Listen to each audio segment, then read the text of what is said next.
एक प्यारी सी बिल्ली थी, नाम था मिट्ठू। उसका रंग दूध जैसा सफेद और आंखें नीली थीं। मिट्ठू कोमल बिस्तर पर सोना और धूप वाली खिड़की पर बैठना बहुत पसंद था। वह सचमुच एक राजकुमारी बिल्ली थी। मिट्ठू को खेलना भी बहुत अच्छा लगता था।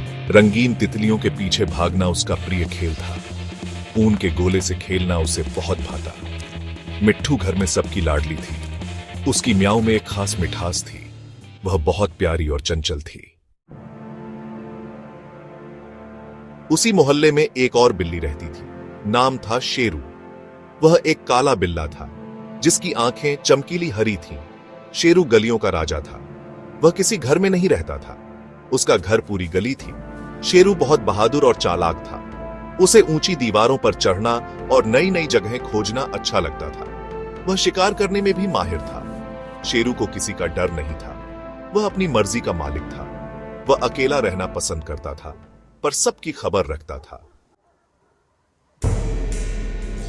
एक दिन मिट्ठू अपने आंगन में खेल रही थी। उसकी गेंद लुढ़क कर दीवार के पास चली गई। दीवार के दूसरी तरफ शेरू बैठा था। मिट्ठू ने उसे पहले कभी इतने पास से नहीं देखा था। मिट्ठू शेरू को देखकर डर गई। शेरू ने धीरे से अपना पंजा बढ़ाया और गेंद को मिट्ठू की तरफ धकेल दिया। मिट्ठू हैरान रह गई। उसने धीरे से गेंद उठा ली। यह उनकी पहली मुलाकात थी, थोड़ी अजीब पर खास। अगले दिन मिट्ठू फिर आंगन में खेलने आई। थोड़ी देर बाद शेरू दीवार पर आकर बैठ गया। मिट्ठू इस बार थोड़ी कम डरी। उसे कल की बात याद थी। शेरू दीवार से कूदा और आंगन में आ गया। दोनों चुपचाप एक दूसरे की मौजूदगी महसूस कर रहे थे। एक बड़ी तितली उड़ती हुई आई। मिट्ठू उसे पकड़ने के लिए दौड़ी। शेरू ने पेड़ से एक फूल तोड़कर मिट्ठू के सामने गिरा दिया। यह दोस्ती की पहली किरण थी। धीरे धीरे मिट्ठू और शेरू दोस्त बन गए। एक दिन उन्होंने दूध वाले को देखा। शेरू ने चुपके से एक डिब्बे का ढक्कन सरका दिया। मिट्ठू ने मौका देखकर डिब्बे में मुंह डालने की कोशिश की, लेकिन तभी दूध वाले ने उन्हें देख लिया। वे हाँफ रही थीं, पर उनकी आंखों में हंसी थी। एक और दिन पड़ोस के शर्मा अंकल के बगीचे में मछलियां थीं। शेरू ने मछली पकड़ डाहने की कोशिश की। मिट्ठू का पैर फिसला और वह तालाब में गिर गई। शेरू ने जल्दी से उसे खींचकर बाहर निकाला। मछली तो नहीं मिली, पर दोनों पानी और कीचड़ से सन गए। मिट्ठू और शेरू की शरारतें बढ़ती जा रही थीं। वे दोनों हर दिन कुछ नया करने की फिराक में रहते थे। कभी मिट्ठू अपने पंजों से शेरू को छेड़ता, तो कभी शेरू मिट्ठू के पीछे भागता। उनकी मस्ती और शरारतें कभी खत्म नहीं होती थीं। एक शाम मिट्ठू की मालकिन नया टॉयलेट पेपर का बंडल लाई। वह सोच रही थी कि यह बंडल कुछ दिनों तक चलेगा, लेकिन उन्हें नहीं पता था कि मिट्ठू और शेरू की नजरें इस पर टिकी हुई थीं। शेरू ने पंजे से उसे खींचा। मिट्ठू ने भी इसमें साथ दिया और दोनों ने मिलकर टॉयलेट पेपर को पूरे घर में फैला दिया। दोनों ने मिलकर पूरे बंडल को घर में फैला दिया। हर कोने में टॉयलेट पेपर बिखरा हुआ था और दोनों की मस्ती चरम पर थी। जब मिट्ठू की मालकिन कमरे में आई तो अपना सिर पकड़कर बैठ गई। उन्हें समझ नहीं आ रहा था कि इस गड़बड़ी को कैसे साफ करें, लेकिन मिट्ठू और शेरू की मासूमियत देखकर वह भी मुस्कुरा उठी। कभी कभी मिट्ठू का छोटा मालिक रोहन लेजर लाइट से खेलता था।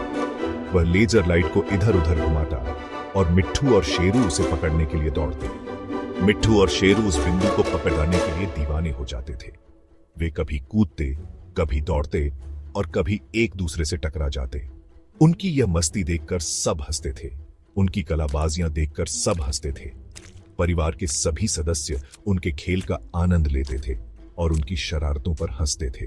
बगीचे में भी उनकी धमाचौकड़ी चलती रहती थी।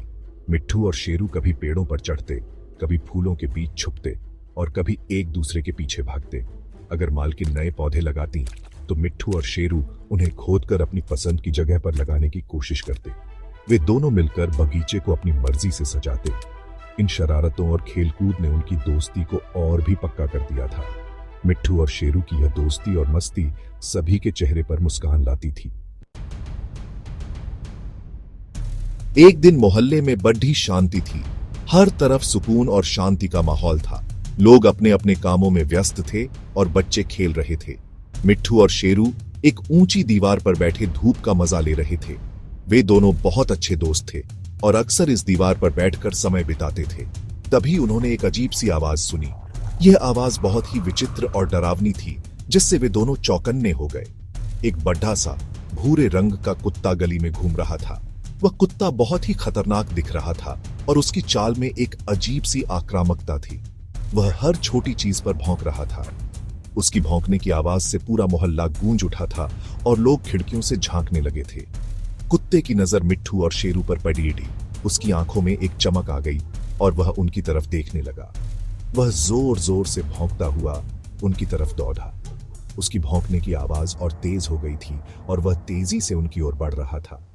शेरू ने मिट्ठू को अपने पीछे किया। वह कुत्ते पर गुर्राया। शेरू ने अपनी पूरी ताकत से कुत्ते को डराने की कोशिश की, लेकिन कुत्ता और भी जोर से भौंकने लगा। उसकी भौंकने की आवाज इतनी तेज थी कि मिट्ठू और शेरू दोनों डर गए। शेरू जानता था कि अगर वे नीचे कूदे तो कुत्ता उन्हें पकड़ नीच लेगा। वे दोनों दीवार पर फंसे हुए थे और कोई रास्ता नहीं सूझ रहा था। अचानक मिट्ठू को कुछ याद आया। उसे एक पुरानी तरकीब याद आई जो उसने पहले सुनी थी। पास में ही एक पतला सा पेड़ था। यह पेड़ दीवार के काफी करीब था और शायद उनके लिए एकमात्र बचाव का रास्ता था। मिट्ठू ने डरते डरते शेरू को बताया। उसकी आवाज में डर साफ झलक रहा था, लेकिन उसके पास और कोई विकल्प नहीं था। शेरू ने पेड़ की तरफ देखा। उसे भी यह विचार अच्छा लगा, लेकिन यह बहुत जोखिम भरा था। यह जोखिम भरा था और शायद यही एक रास्ता था। उन्हें यह कदम उठाना भी था। चाहे कुछ भी हो जाए, उन्हें तुरंत कुछ करना था। समय बहुत कम था और कुत्ता तेजी से उनकी ओर बढ़ रहा था। अब उनके पास कोई और विकल्प नहीं था। शेरू ने एक योजना बनाई। उसने मिट्ठू को समझाया। योजना के अनुसार शेरू कुत्ते का ध्यान भटकाएगा। जब कुत्ता उसकी तरफ जाएगा तब मिट्ठू चुपके से पेड्डा पर चढ़ा जाएगी। शेरू ने हिम्मत से काम लिया। वह कुत्ते की तरफ देखकर जोर से म्याऊ म्याऊ करने लगा। कुत्ता सचमुच उसके पीछे भागा। मिट्ठू ने यह मौका देखा और तेजी से पेड़ की तरफ दौड़ी। कुत्ते ने मिट्ठू को पेड़ पर चढ़ते देख लिया। अब शेरू की बारी थी।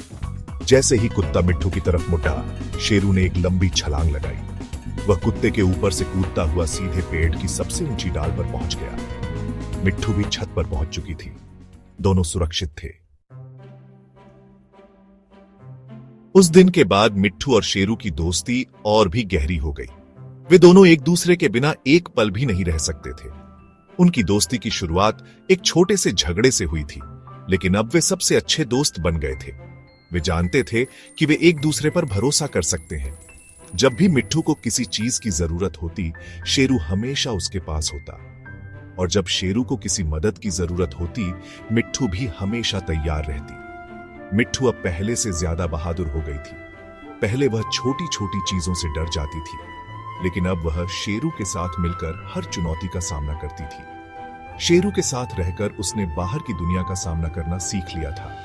अब वह बगीचे में घूमती, पेड़ों पर चढ़ती और नई नई जगहों की खोज करती। वे दोनों अपना ज्यादातर समय साथ बिताते।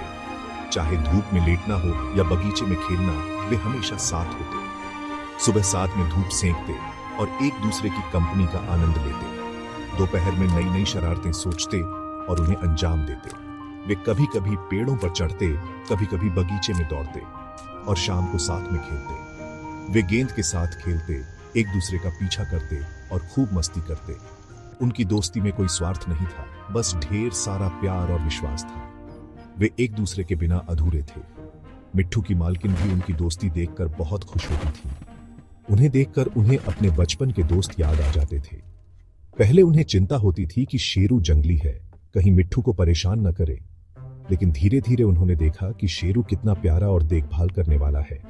पर अब वह जान गई थी कि शेरू मिट्ठू का सबसे अच्छा दोस्त और रक्षक है।